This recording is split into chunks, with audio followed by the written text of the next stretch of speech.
I think ideally, like if I'm trying to build when I'm trying to build the best bass in the world, I want every note to just be like pure and like just a very long sustain and like just natural decay. Like every note, like that's part of when I test a bass. One of the first things I do is I just like play each note.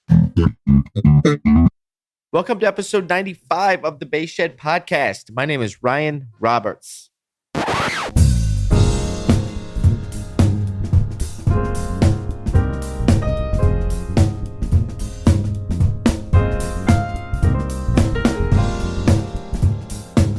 What's going on, folks? What's going on, folks? More progress has been made. It is a beautiful day in the neighborhood. My album, Smile, is nearing the finish line. The album is 7 tunes. 5 of them I wrote. One of the tunes is by my dear friend and one of the best saxophone players I'll ever play with, the late Zane Musa.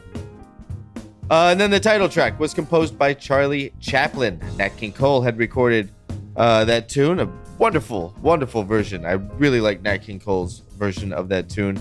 My arrangement is quite different. my arrangement is quite different. It's a 13/8 and not so much a ballad. I'll be talking more about the album and when and where it's available soon. So soon. I'm really excited to move on from this phase of it, and I'm also really excited and kind of nervous. Actually, really nervous. You know, there's just anxiety about releasing it. That's a thing. This entire process has been kind of an emotional journey. But stay tuned, folks. Stay tuned for more information about the album. Again, the album is titled Smile. All right, I was down at Lemur Music last week, and the folks at Lemur and I are moving forward to present the Bass Shed Academy launch party on January 7th at Lemur Music in San Clemente, California. I'm going to let you all in on some behind the scenes about this. Nothing has been finalized. We're still just kicking around ideas, but the Bass Shed Academy is not just private lessons at Lemur Music. It's not just, this fancy title to go study one-on-one with an instructor, although that is a resource that is available. There's going to be some ensemble classes. We're kicking around ideas, like double bass trios, double bass quartets, playing classical rep, creating recital opportunities for the jazz students, creating opportunities for the student to not just shed standards and work on improvisation. I mean, let's be real. For those of you that have done that and are doing that, you know that it is a lifelong pursuit anyways. But the students will have the opportunity to perform in a trio setting with professionals and get feedback. So in the trio setting, they'll get feedback from a professional drummer about what a drummer has to say. They get feedback from the piano player or guitar player. Get feedback from whoever's sitting in the chordal chair, what they have to say, and just build up the bass student from different perspectives, from different instead of just a bass player speaking to a bass player. My vision with the Bass Shed Academy is to create as many real-world scenarios as possible, because I think that's how you learn, is by going out there and being in the real world. So kind of bringing a sense of that in a very controlled environment is always beneficial. That's my idea. I'm definitely stoked about the launch party at Lemur Music on January 7th. You can also stop by thebasshed.com/academy for more information. While you are on the interwebs, definitely stop by lemurmusic.com. Everything you need for the double bass can be found at lemurmusic.com. Use the promo code TheBassShed, all one word, for 10% off. Check out the selection of strings, sheet music, rosin. Check out some things. You need a wheel for the bass? Cool. Check it out. Use the promo code 10% off at lemurmusic.com. On the episode is boutique bass builder and owner of L.E.H Guitars, Ellis Hahn. I initially met Ellis at the NAMM show in 2020. Ellis was working as a builder for Sadowsky Guitars. That year I was rolling around the NAMM show with Dan Lakin from D. Lakin Basses, and we were stopping by different booths, chatting with folks, and doing these short interviews just to document the NAMM show. When Dan and I got to Sadowsky, I started chatting with Ellis. It was back then. Ellis told me about the new company, L.E.H Guitars. And since that NAMM show, I've been paying attention to what's been happening and the bases Ellis has been building with the new company. You can learn more about Ellis's journey as a builder from the website lehguitars.com. I'll have a link to that at thebaseshed.com/podcast/Ellis Hahn. But here's a few words from Ellis that are a bit of an overview for the company. Over the course of the past 16 years, I've built hundreds of instruments. I've learned something from each one, whether it was about wood combinations, electronics, construction techniques and design, or geometry and balance. The goal is always to create an instrument that echoes back the inspiration put into it. My designs are what speak to me, what feels right, and what I've learned along the way. My focus is on comfort and playability while creating something that is at once visually familiar and uniquely different. There's no shortcut to experience, and there is no shortcuts in any instrument that I build. Yeah. I love that. Game on, Ellis. Let's make some badass basses. Yeah, let's do it. Ellis is an absolute delight to chat with. I remember that from our initial meeting back at the NAMM show, and it was fun to connect again here on the podcast. And here is my chat with boutique bass builder Ellis Hahn of L.E.H Guitars.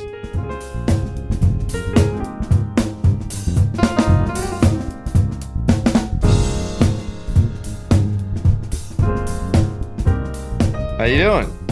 Hey. What are you working on right now? I'm working on a bunch of necks. Really?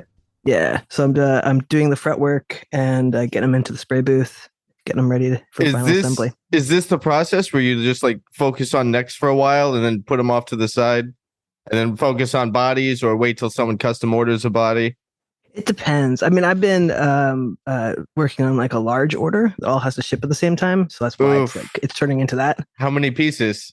It's 6 plus there's a customer. So like one dealer is getting 6 and then a customer is getting another. So it's 7. Okay. It's a lot. Yeah. There's worse problems. No, there's much worse problems. Indeed. Yeah. So you're still in New York, right? No, in Portland. Oh, okay. When did you make the move? Last September. Okay. Not that I really knew much about, like, I met you at the Sadowsky booth. Yeah. And so, I remember. For some reason you were still just in New York working, but the company's been based out of Portland the whole time. No. So L.E.H was in Brooklyn for a bit, and then I moved. Yeah. Okay. How's it been in Portland? For some reason, I thought you were still on the East Coast. That's why I was when we were scheduling this. Why are you doing this time zone shit with me? Wait. Oh man, I would have picked a much worse country. I would have picked like London time if I was just messing with you, which would have been hilarious. I would have picked a way gnarlier time zone. Sweet. So I was reading through your website. You started in Chicago back in 2002. Yep.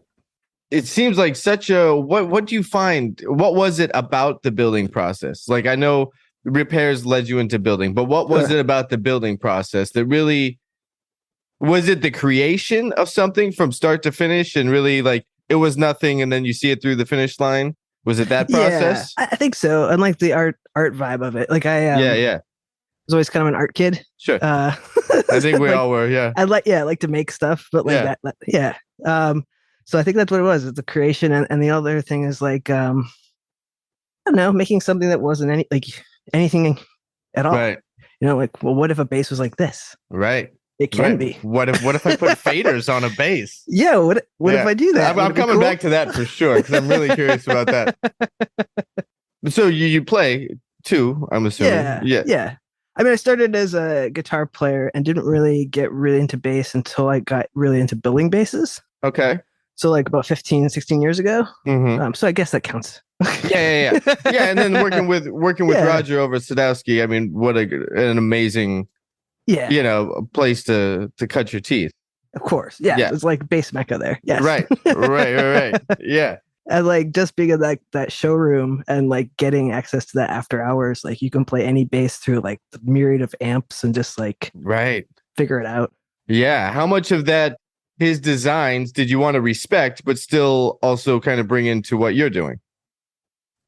So not that you're jacking his schematics, but no, I'm not jacking anyone's schematics. But Sadowsky is an excellent bass, right? Yes, but correct. there's always like variations on a theme. Mm-hmm. So, and I feel like Sadowsky is a variation on a theme. Yeah, so I'm just kind of keeping in the tradition. Sure. I think I would say, as opposed to jacking. Yeah. No, well put. Yeah.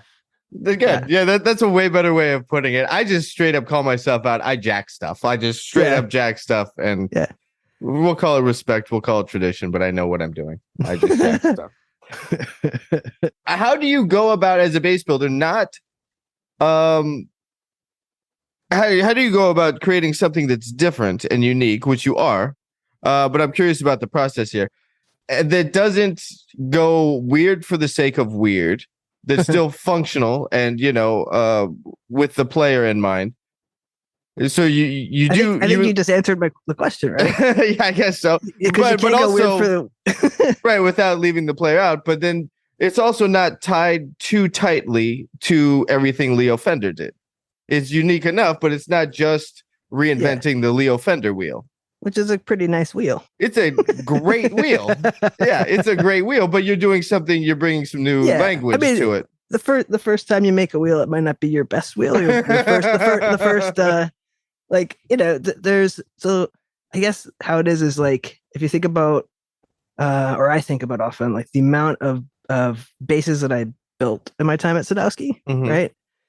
The idea with them is to keep them consistent and the same level of high quality, but wood is wood. And things are different, but like, how do you get the exact same high quality consistently over time? That's like a series of like lots of note taking and lots of like different tweaks I could do. Like if say like your left hand felt, stiff or something, like, okay, adjust the neck, or maybe like the fret level needs to be like touched up one more time now that it's been under tension for a few days or something like that. It's like tiny micro adjustments you do to like have the end result all be the same. All those micro adjustments are like the tiny little tweaks here and there add up. Yeah. And that also is like a wonderful, I don't know, start or foundation for thinking of making something new, because you already know like all these little variables that you can put together. Right, you have a great foundation to build off of.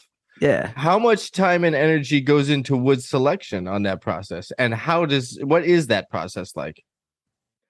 The thing that's been weirding me out, or like I've been discovering and enjoying this process, is when wood is dried, it's not dried consistently, right? It dries from the outside in. Okay. And then if you cut into it, sometimes like wood moves. And that has always been just a thing. I'm like, wood is wood. It's moving around. Is this like when there's humidity in the house, you can notice door jambs swelling and things like that? Is that what you're talking about? Like this kind of elasticity of it as it relates to atmosphere? Before the final shape of the base, even but when it's just a blank of wood. Yeah. And you like plane it flat and you come back to it the next day and it's not flat. And it's not about humidity. It's about, which I always just like, wood is weird and it's like a door jamb. Yeah. But I'm starting to think about how I'm removing a layer and the layer underneath is dried differently than the layer on top. And then it's moving. So now not just selecting wood, but I'm like doing weird things where I'll like plane two sides and let it sit and then like slice off something on the bandsaw. And I'm getting to the point where I'm getting necks that are like really nicely stable. Okay. As opposed to selecting for like, this has been aged for 2 years. It's fine. Right. I mean, because that seems like, to me, knowing nothing about this, that's why we're talking, just so I can learn about this also. It seems to me like, well, you would have to do that. You'd have to just let the whole plank of wood kind of cure and then begin the planing and sanding. Which is what I did. And what I like, they are already like, kiln dried to a certain specific dryness. Okay. But even still, the way that they're kiln dried, it's from the outside in. Right. Like, there's no way they can inject dryness into the center. So it's been a weird. Yes. Yeah. Wait till they bring NAMM 2024 L.E.H bases. Dryness injection. That's right. Sun roasted injection. Looking forward to that. No.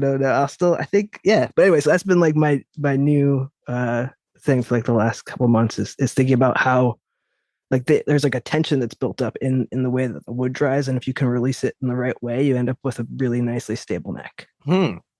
Interesting. And then is it a similar process for the bodies also, right? So not only the necks but the bodies, you're dealing with two different battles here. Yeah, I feel like bodywood doesn't, because it's not under tension in any, like it's not like doing the same kind of tension Sure. that Or maybe because the tension is dispersed over a bigger piece. Yeah.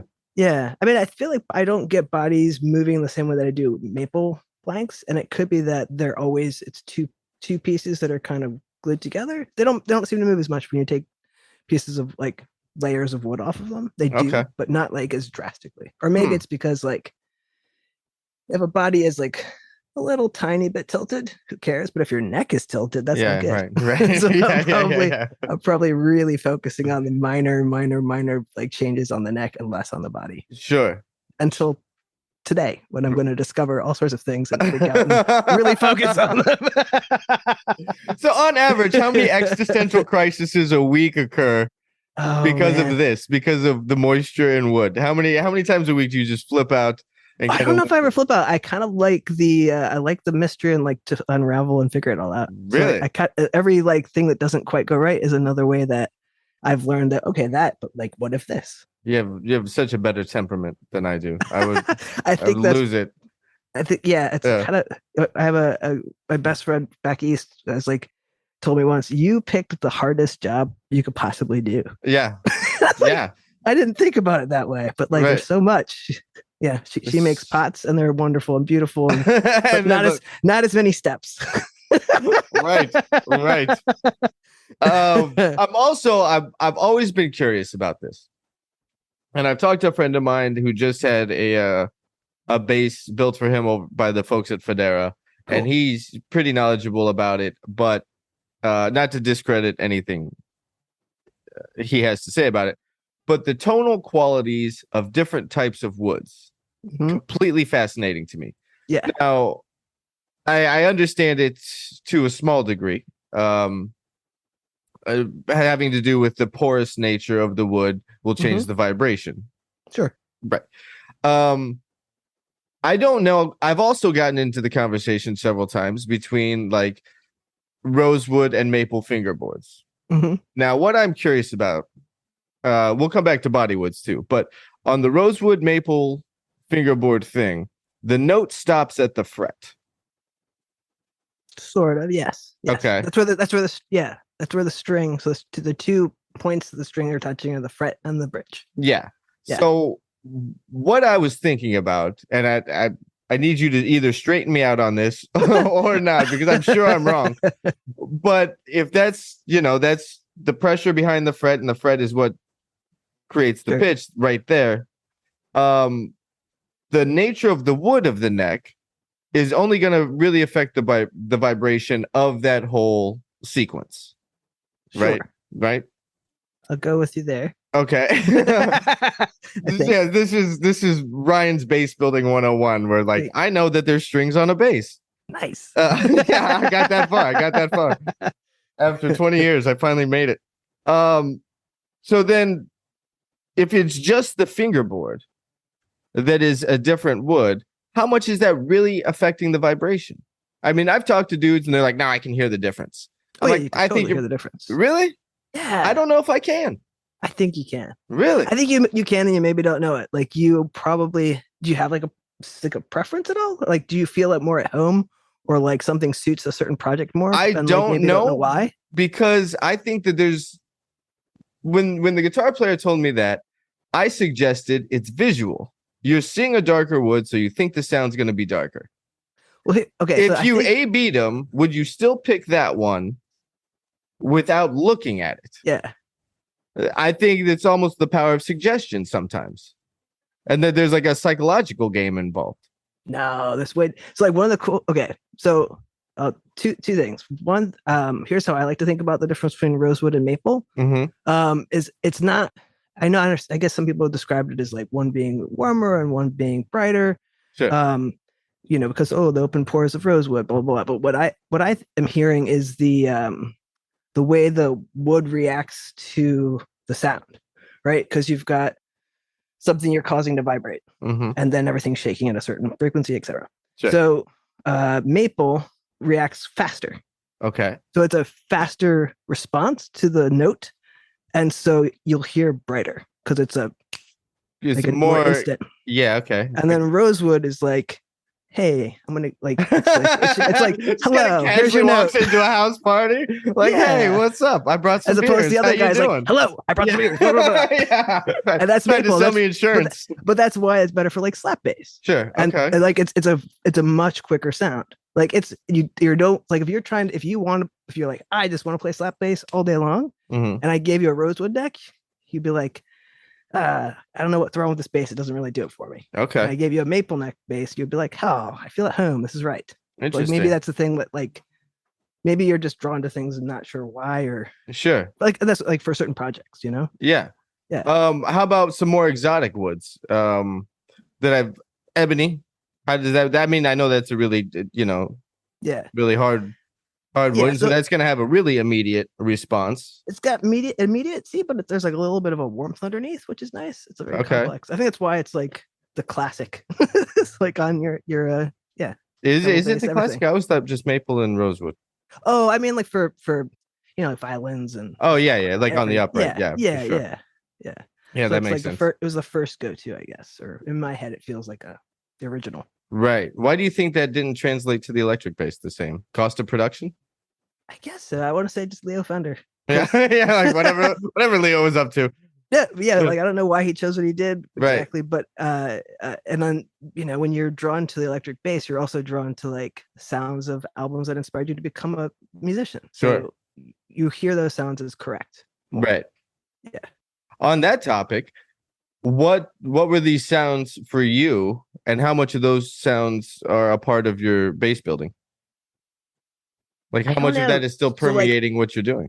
Yeah, I don't know if like I think at this point I'm more I'm not really chasing a sound, really. Like I'm trying to just make the best sounding bass. Just a transparent kind of sounding instrument that's comfortable to play and versatile.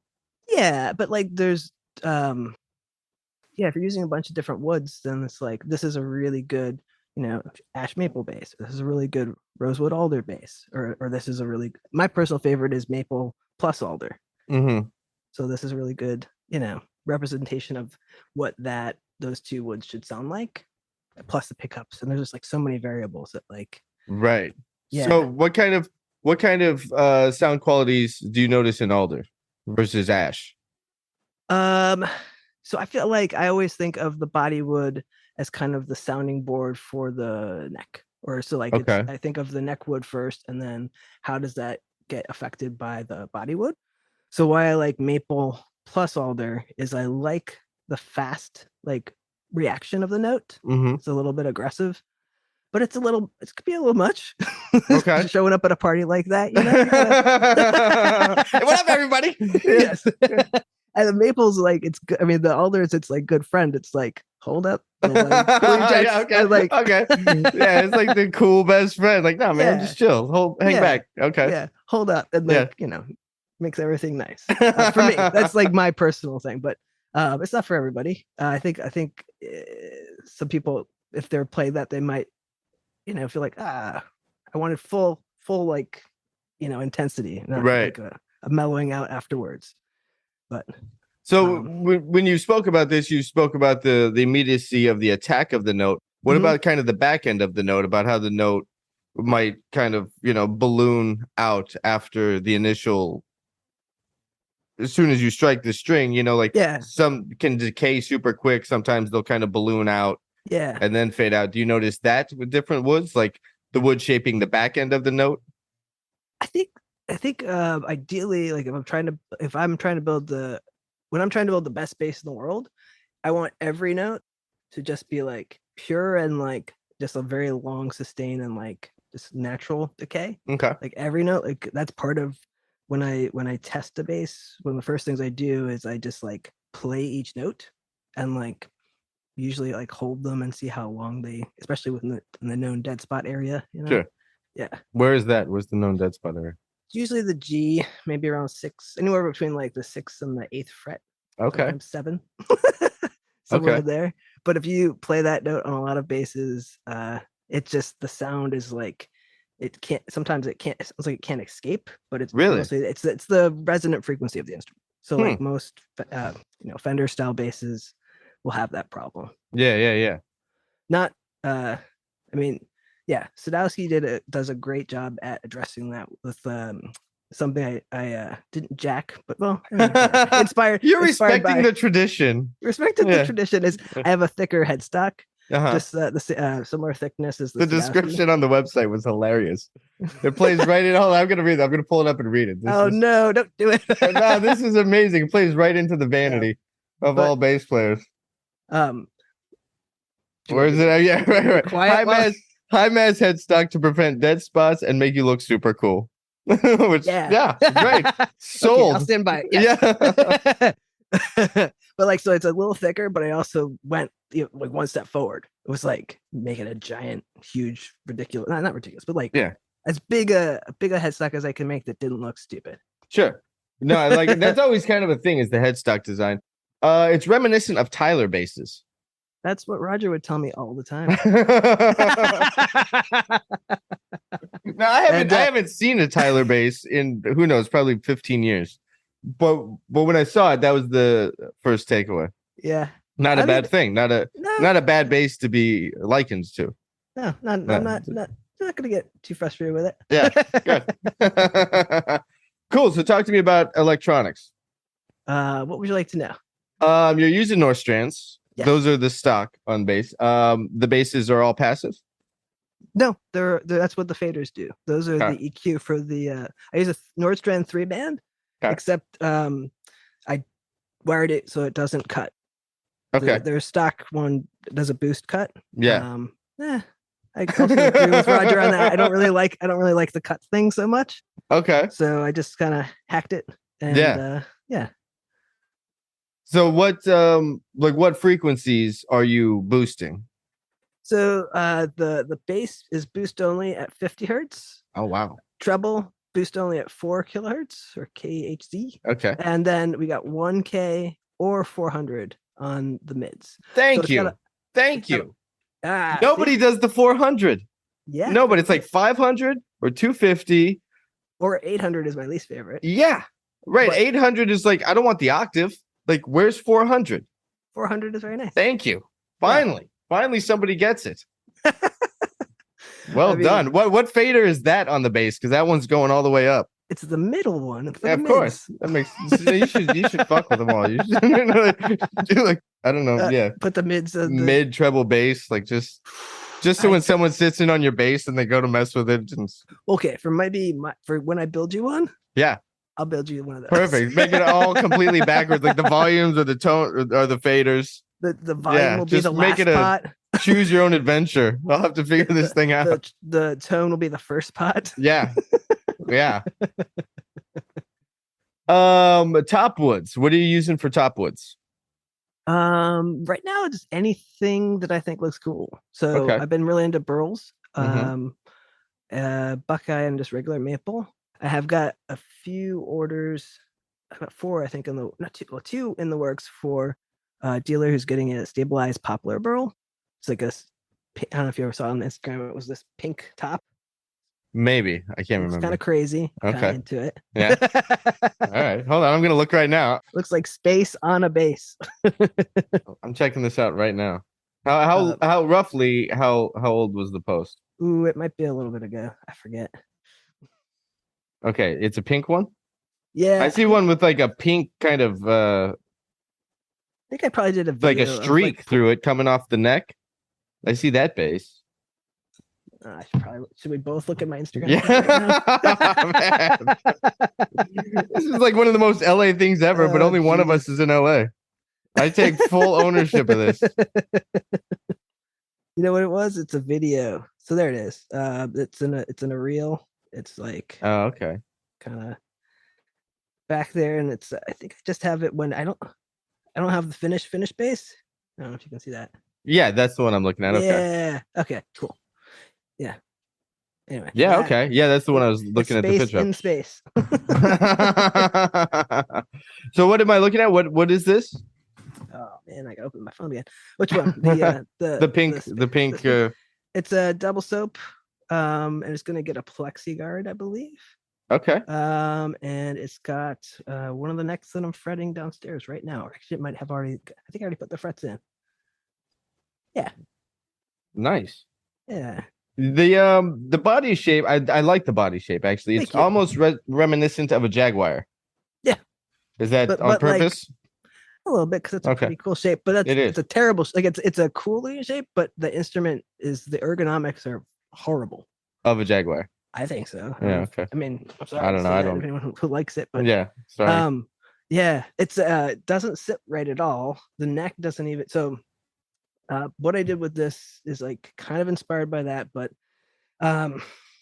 basically I kind of shifted everything so that the weight would be offset to behind like your leg when you're playing, or like kind of, taking off your left hand a lot when you're standing. Okay, so it would be more the back end of the bass by the bridge is going to have the weight instead, so it's not falling down with the headstock towards the ground. Of course, motion. Yeah, which is terrible. It is terrible. It is terrible. Now, how do you take the weight out? Is it do you do like micro chambers in the body? So I do a couple things. So like one is like I have the actual curve at the bottom of the bass is shifted backwards. And then that way the curve at the top, the base of the top is shifted also, so that it kind of like naturally wants to lean towards your right hand, and then also like off your leg to the right. Yeah. And then the upper horn, the bass side horn, is extended a bit more. And the belly cut is also extended pretty deep into that. Okay. So it kind of just naturally wants to sit up. Interesting. Yeah. And then of course, so I do some weight reduction chambers, but only like north of that like middle line between the two waists. Okay. So it kind of makes it balanced. I can't get a ridiculously light, super lightweight bass. I don't like lightweight basses. I played a friend's, I probably shouldn't say the company, but I played a friend's L.E.H, and it was a bass that I was really interested in playing. Yeah. And then I went over to a house and I was checking out her bass, and like, this is too light. Okay. So interesting. Like, was it chambered or?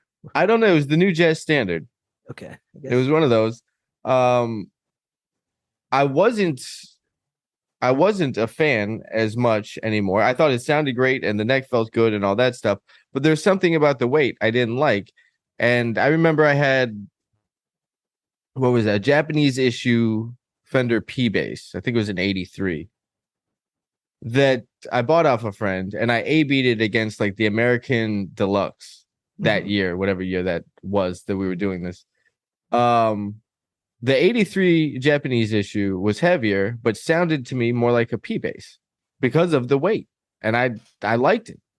I think if I was going to play some very exotic wood, a bass that I was going to use almost as a solo instrument, I would want it to be really light, to have this airy, really lyrical solo capability to it. But for bass lines, I think I prefer the heavier bass. Okay. I feel like Ryan, you're an idiot. No, you're not an idiot. Here, it's okay to like whatever you like. That's all. That's all good. I can't make you like a light bass. Couple things. So I guess we'll start with the lightness, and then remember to come back to the 83P bass. But making notes. Got stolen, by the way. That sucks. I know. So there's two different camps, I think, of people for like against chambering or like for chambering, and both of them are coming at it about resonance, right? And so on things like a solid, bass, a solid piece of wood shaking is better. Yeah. You've got air in the chambers; it's gonna be naturally more acoustic and like have that own kind of vibe and resonance. But it just kind of goes back to the maple rosewood. Right, it's just like, what sound are you drawn to based on like what you're playing with it? So, right. Yeah, there's that. Okay. but then the other thing is like you've got an 83P bass. What year was that again that you did the test? Like, it was what year was that? Maybe 08. So yeah, it had a lot of. And the Fender Deluxes that year was super light, and that was one of the big selling points. And he was happy to show it off to me, and specifically, because it was a P bass, Yeah. You know, I mean, I like feel the two. I think it lost the fundamental of the P bass for what I like to experience with the P yeah, bass. I can see that. I wonder if they I wonder what kind of is it because they use different like really like crazy light wood. I don't know. Uh, I don't remember. Like you know, every year Fender was doing something new. I couldn't yeah, I don't keep know what up. they did in Yeah, 2008, but like I'm some of sure the there's some lighter kind of chambering. I mean, sometimes people use very light woods and like naturally light woods I tend to really dislike. Like a Hmm. Polonia wood or it's like my least favorite body wood, Really? although it's ridiculously light and it looks kind of like ash. So, Okay. but for me personally, I just think it sounds terrible, but you can make like a 7 pound bass with that thing. I mean, the part of that sounds appealing. Like if you're doing like super long gigs, Eh, you know, and you don't want shoulder issues or back issues. I understand why someone would want a light bass. yeah. Personally, I would put up with the weight if I thought it was impacting the sound in a way that I wasn't into. Yeah. Whatever, just buy a better strap. Whatever. Who cares? Yeah. That's an easy fix. With all these things you've talked about, do you have a gadgets or software that you run everything through to kind of like get legit data readouts, or is it all just personal preference on feel and stabilities and sonics? So for just the audio stuff, it's I am the gadget I run everything through. Touche. Because like that's also like part of the coolest thing about or one of the a lot of cool things about working at the Sadowsky shop, but the ability to have heard like thousands of instruments Hmm. and like kind of heard the difference between this thing went this way and maybe this is why or like this is the wood combination and just like being able to listen to it and Yeah. like hear the nuance and so but as far as like geometry of the things of course Yeah. I like I'm like I can see two rulers and a caliper and I'm just at like my computer desk. I don't want to tell you how many measurement items I have behind me at my workbench. It looks like it would be a There's a fully lot. stocked bar back there. Yeah. Yeah, there's a lot of ways to measure something like everything. Right. So yes. Right. Yeah. Oh, Yeah. how many hours a day do you spend sanding? It depends on the day. I don't I What's an try average? What's like an average for the week? an average for the week. This is I mean, I don't know. I would have to say I would probably do a full day at least. Okay, Like a just full 8 hours of hours. sanding. You Yeah, must love it. That sounds exhausting. I recently spent like 4 days straight, I think, sanding a bunch of things. It was a lot. I Wow. try not to do that to myself. I try to like be I try Yeah, to moderate the. yeah. Like I'm used to running a guitar shop where I'm delegating things. So Okay. I'm also then used to trying to be nice to my like the people I'm delegating to and not Yeah. doing like 4 days of sanding. Right. I would be like, all right, do this in the morning, and then here's a fun, this is a nicer project to do, but you gotta Right. crank this out all morning before you get it done before lunch. How does So I mean? Does that have an effect on your back and your neck and your shoulders? Like standing up all day or sitting all day or being in that? well, I'm usually standing almost all day, Oof, honestly. Like this is probably the longest I've sat down all day. wow.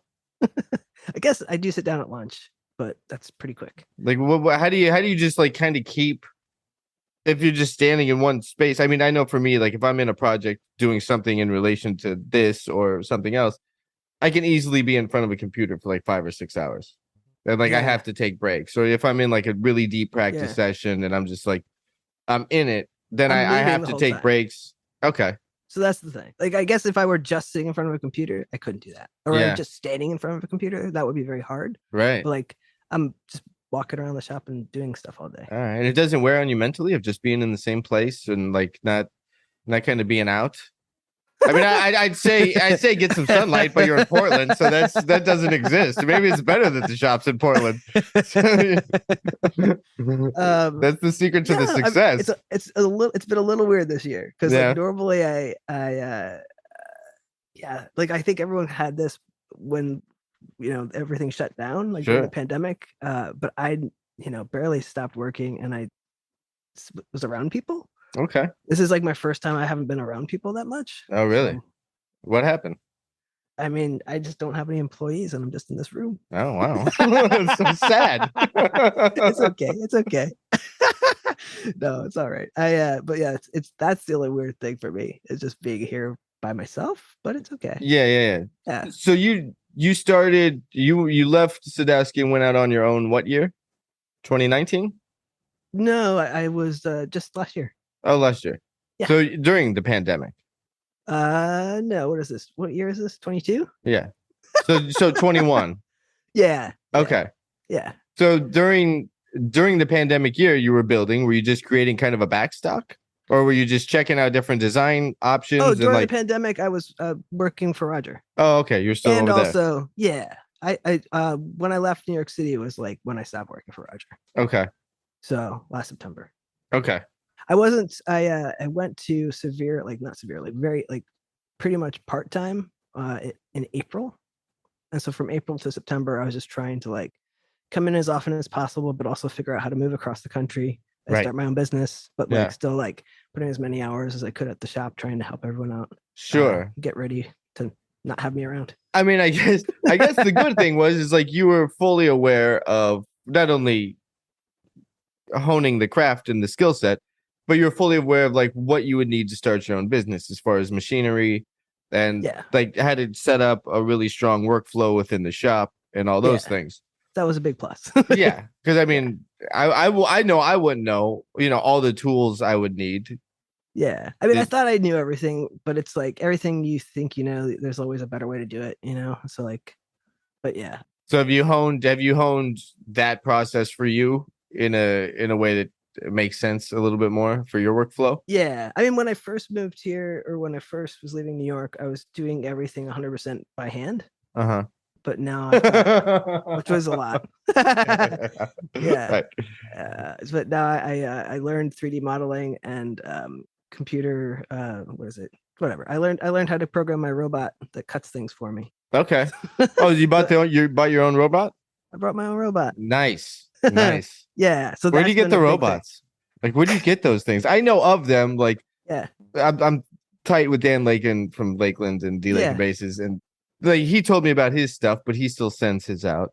Yeah. And but it's always fascinating, and he told me about the process, and it sounds cool, and like just to recalibrate those machines.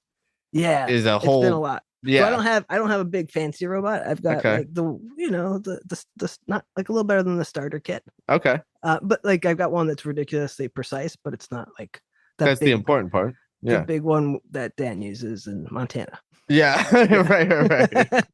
Yeah, that's I forgot it was in Montana. Yeah, it's in Montana. Yeah, I listened to his interview the other day. I know Montana. Which one? I know that there's two of them, and I don't know if they're informative at all. It's just me talking shit to Dan, basically. Yeah. Yeah. Yeah. That's all that is. That's exactly how our phone calls go too. And then he's like, "All right, I gotta go." But yeah, I don't know. That's been like the biggest, greatest thing for me too, is because I'm a super precise person, but if I'm just working with templates and calipers and stuff, I'm not like a machine that moves like a cutter like to 3 decimal places of a millimeter. Right. Like I am pretty good, but geez. Yeah. That's why robots are taking over the world. I mean, what's cool is like I have to feed it all the stuff to do. Yeah. So it's like it's almost like I've been training this perfect employee. Yeah. So now back to the faders. Why the faders? Was it a visual decision, or do you notice more precision in that? It's just that one is just my own personal preference. Like I don't know, for some reason I just always liked faders. Okay. So I don't think I've ever heard anybody say that they like faders. Oh man, the randomness of the statement is hilarious. Yeah, I just I like faders. I do. I mean, it makes sense to me because it's like a very visual, like how far on the travel are you? Yeah, exactly. Right. And like I was looking back, like after I decided like I think I can put faders on this bass. I think it'd be cool. And I was remembering my first guitar that I ever tried to make back in Chicago. Oh, really? Like an apprentice or whatever. I tried to build faders into this guitar. Oh, this has always been a thing. It's always been a thing. And then if I were to pull out my Sadowsky, I also rigged it with some faders. Really? Let me see. Yes. Do you have it there? It's sitting in the back. Oh, I'll show you after the okay. Hear me rifling through my cases. But yeah, it's right there. That's amazing. So the first guitar, what was the nature of the first guitar you attempted?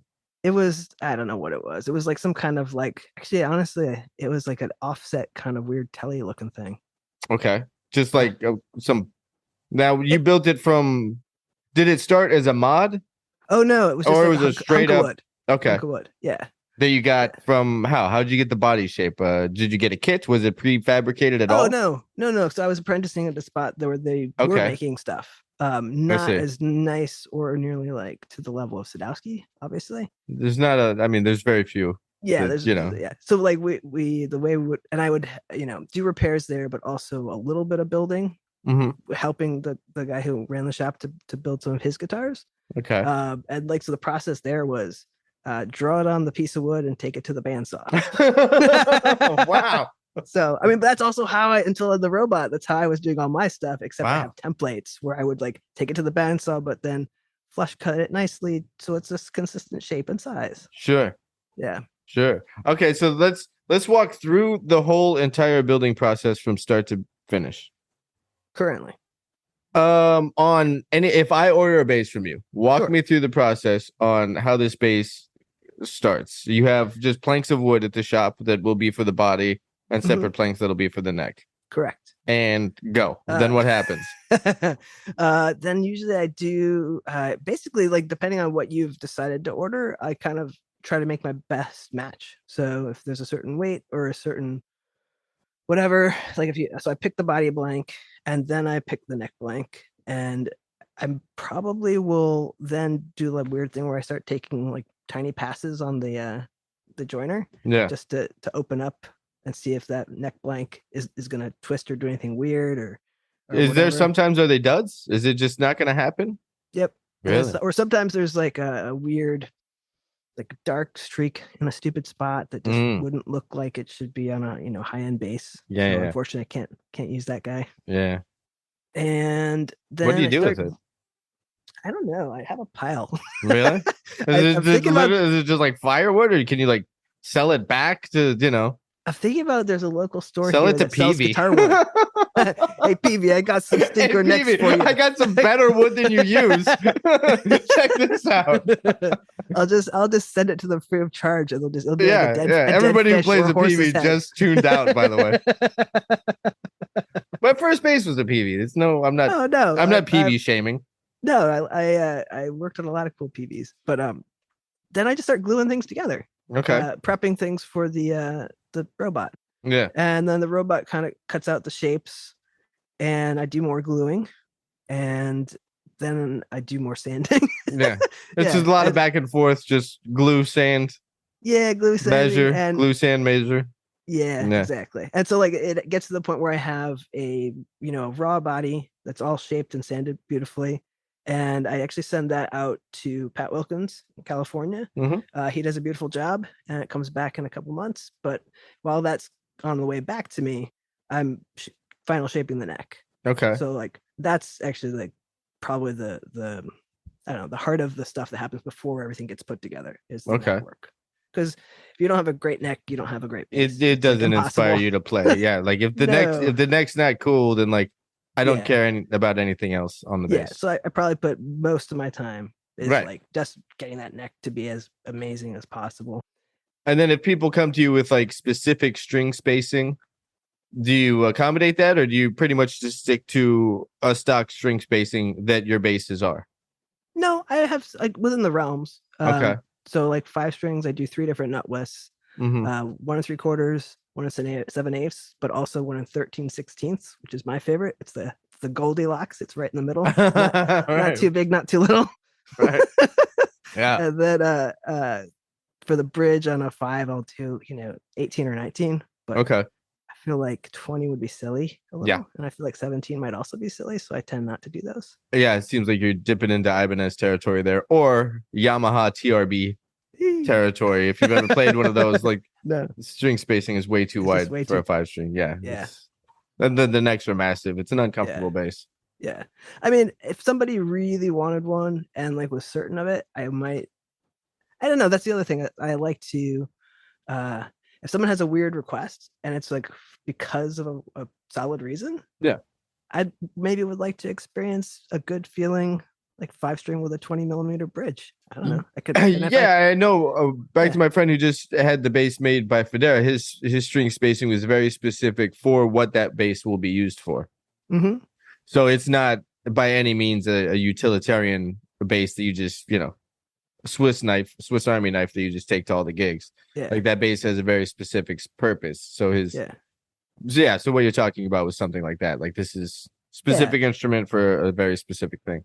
Yeah, I mean, I think that's the one of the great things about whatever this job is that I have is like getting to not just do, like we asked before, like, am I chasing something? I'm actually mostly just chasing, like, making this like whomever it is who comes to me the best of whatever they're envisioning, and so like also getting in their head and kind of understanding what they're going for. Sure, it's interesting. It's fascinating to me the bass player performance ethos that go into building the bass also, because I mean it's the same thing, as being on stage with somebody. Like, where are you going and how can I support that? Yeah, totally. And that's like absolutely the whole thing. I chose to be a bass maker on purpose. Right. Purposely, I'm not building any shredder strats. Is there any interest to get back into guitars at some point? Not really. Really? I just if you could do anything you want, you'd probably also want to figure out like who you want to work with if you're not in a room entirely alone. Right. But like, so like I chose to work with someone who chose the instrument of bass. Mm-hmm. It's with Roger? Oh no, just bass players. Oh, okay. Right? Yeah, prefer that. Like, okay. I'm gonna help somebody make something awesome that's gonna be there like once in a lifetime, or hopefully maybe twice in a lifetime. Just like their favorite bass, hopefully. Sure. Yeah. I don't know. I feel like I have a better working rapport. Yeah. Okay. With people who choose bass. Okay. Yeah. How has it been? I was just talking with the guys from Bass Magazine. What day is today? Wednesday? Yesterday. It's been a week. Yesterday we were like kind of catching up and talking about the pandemic and just talking about the nature of the music industry and how the pandemic has shaped it. And how has it been owning a high-end bass company on the heels of this thing when the industry is so messed up? And I mean, messed up more than it was when it was already in bad shape. I don't know. I feel like at least so like when I also have a weird thing because I always have been making my own instruments, but I haven't been doing it full time for a while. Mm-hmm. Like it's like 1 year full time. Yeah. Congratulations, by the way. That's a big, I'm sure, personal step, and you're putting great basses into the world. So thank you and congratulations. Appreciate it. Yeah. So like I could say that from my time at Sadowsky when everything shut down, it felt like the world was over. Music is dead. Yeah. What are we gonna do with the rest of our lives? Right. I only want to make basses. Please, world, come back to life. Yeah.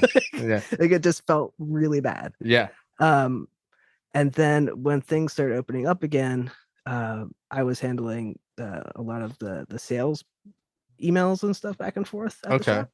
And I was really like, I don't know, hopeful. Like things weren't as bad. Okay. People were still like, yeah. So being on the ground floor there kind of helped get out of the depression a little bit and watching people re-engage. Yeah. Okay. Yeah. So like it didn't feel hopeless, like, or at least everyone didn't feel hopeless. I know there was definitely like people who like, I have to cancel my order and that, whatever that happens too, but it didn't feel, I don't know, it didn't feel end of the world. What do you do with the bass that you made for somebody and they cancel the order? I mean, at Sadowsky, it's easy. Everyone. At Sadowsky, at Sadowsky, everyone will love a Sadowsky, and they'll just they'll still buy because Sadowsky. I like to feel like someone else will buy. I think I have my first stock bass maybe going to be ready in a couple months or month and a half. Really? Other than that, I've just been building for customers. Okay. And so, what is the stock bass? How is it different? Oh, I mean, obviously there's customizations that each customer will bring to the table, but what are the attributes of the stock bass? So little sidestep. My favorite part of or I guess it was one of my. Sometimes it was a little irritating, but one of my favorite parts about the Sadowsky shop job was when I was the manager there. I got to pick the specs of every stock instrument. Oh, really? It was like a canceled order, but even if it was, sometimes I changed like a custom spec. I was like, stupid. Let me do this instead. So I've gotten to design my own custom basses so many times. So like, Nice. I was like, all right, I'm building a quote unquote custom L.E.H for myself essentially. I just went classic. So I went with a matching headstock. Okay. Because I just got these new logos that are silver and gold, as opposed to the black and silver ones that I've been using. The new ones are what? They're silver and gold. Okay, so right now I'm looking at the ones. Well, I see a logo on your website that's silver and gold. Is that the new color? No, well, it doesn't work well on a maple headstock. So I can only work understand for that a too. matching headstock. So Right. I was like, I gotta use these. Yeah. So I gotta paint this headstock. Okay. So I like the headstock, matching headstock. Yeah, I think it's pretty cool. I've only done I've done one, and in the next like week or two, I'll build my second one, and this will be the third one. Okay.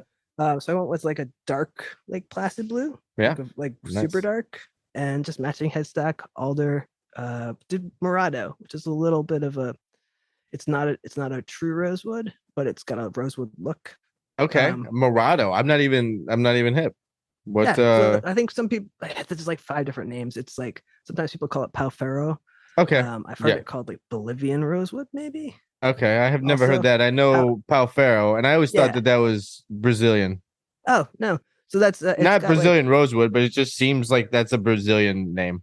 Hey, what are you from, Brazil? Yeah, like I don't know. I don't know if that makes me racist because of what I think about like, rosewood. Don't put me in a box.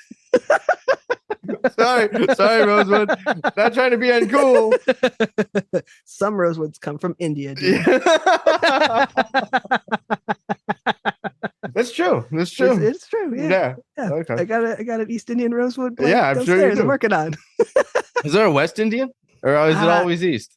I feel like every time I buy it, it is East, and I think there's something about there's like that forest there on the East Coast where they all kind of come from. It makes sense. South, East. I don't know my India geography at all. Okay. Yeah. Shoot, what were we saying? Oh, the stock instrument. So so it's Murado, but the cool thing about Murado is it kind of looks like rosewood, but it's got a much like quicker attack. Okay. It's not actually a true, like Dalbergia is the scientific name for the rosewoods that were classified a certain way during the CITES Treaty or whatever. But sorry. Wow. When did Henry VIII show up? I thought we were still making bases. Yeah, we're making bases. Okay. Cool things that look cool. Right, great. Now you're on my level. Let's keep it there. Anyway, it looks like a rosewood, but it kind of a little bit is a rosewood vibe, but not really. It's a relative of rosewood. Okay. But it's got a sharper vibe to it. Okay. So it kind of goes back to like it's one step back from my maple alder. Okay. So it's like more in the vein of rosewood alder. I see. So kind of in the middle, like the Goldilocks again. Yeah. So is this going to be the stock wood selections for the stock bases?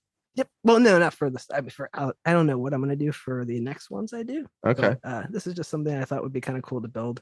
Yeah. I had when I first hired the robot, was training that guy. I didn't want to work on anything for a customer. Yeah. And so I was like, well, I'm gonna have to make something at some point and stop doing everything myself. 100%. Yeah. So I let the new guy try one, and he did a great job. So okay. Guy, I just mean the robot. Sometimes I talk about the new guy, and I'll like be on the phone with my father, and I'll make a joke about the robot and say, "Oh, the new guy did pretty good today." And my dad is like, "Wait, you hired someone? Hey, Joanne, get in here. Tell your mother." No, I didn't hire anyone. I'm assuming that's actually your mother's name, Joanne. Oh yeah. Okay, because that's also probably the best name to yell across the house. Joanne. No. Yeah, Joanne. That has to be the best name to yell across the house. What's the robot's name? Have you named a robot? That's the most common question I get from people. Of course. Yeah. And I just, I'm waiting for the robot to tell me. No. And the robot is very literal, and it's like, "Shut up, I'm a robot." Have you seen all my ones and zeros? Yeah, right. Kind of a square bunch, the robots. Yeah. The first thing I did though, when I got it, before I even knew how to run it, I put a NASA sticker on it. Okay. Sometimes people come in and they're like, "Is that really from NASA?" It's like, no. Say yes. Just start saying yes. Like, yeah, duh. should. What do you think? I'm building bases and I don't have NASA equipment? Of course. Yeah. You know how you measure these things? Yeah. Look at this. Have you seen my Instagram? There's space. Of course, this is NASA. I'm sponsored. Yeah. I'm funded by NASA to build these instruments. What's the fascination there with space? Has that been a thing your whole life with space? It's kind of a thing my whole life. Yeah. Yeah. Okay. It's also, sometimes it's Does base building tap into that with mathematics and the universe on a, I mean, base building is surprisingly, it doesn't have to be. Anyway, the way I do it is super scientific and weird and pretty nerdy. So yeah, it taps into that. I mean, I feel like it has to be because before it's an instrument, it is a product of mathematic cuts and sandings and things fitting together, and it's long before the pickups are in it or anybody plays it to make music with it, it's just a response to math. Exactly. Yeah. And it's like a series of measurements that like you can shift one way or the other, and then they all add up to something that maybe didn't work or does work. And like if you keep track of those measurements, you can repeat it or you'll change it for the better. Yeah. How many bases do you think fell by the wayside because it wasn't it? And do you keep working them until, like, do you just discard the bass and be like, yeah, that one didn't work, starting again? Or do you try to really work this out and see if it still has some longevity in it? I mean, I haven't made that many like L.E.H's that I would have. I hope. I mean, I haven't had anything that just fell by the wayside yet. Okay. At Sadowsky, there's a larger volume. Nothing fell by the wayside. Yeah. Everything's wonderful there, but sometimes a neck wouldn't resonate with the body correctly. Like sometimes that's what I was going to ask. Just don't get along. Because it's so organic. There's nothing you can do. They're not friendly. Yeah, or sometimes sometimes they just don't. Like if you're listening to the notes, it'll like sometimes a note gets kind of just swallowed by the way the bass vibrates. So then you just pair them off with a different body for a different and hope that does it. Or sometimes it's just like it's a bad seed. Occasionally there would be a bad neck, maybe, but not really. It would just be like something that needs to be like worked over. So it wouldn't get like thrown out. It would be all right. Put this here. Work on it when you have a little bit more time. We'll put that back burner pile. Yeah, I mean, because necks are so tricky. That's like the heart of it. Yeah. So, but no bad necks. Nothing wrong. All right. All right. Just say, Yeah. Ellis, this has been fantastic. All right. Thanks so much. Awesome. Yeah. All right. Take it easy, Ellis. Take care. Bye.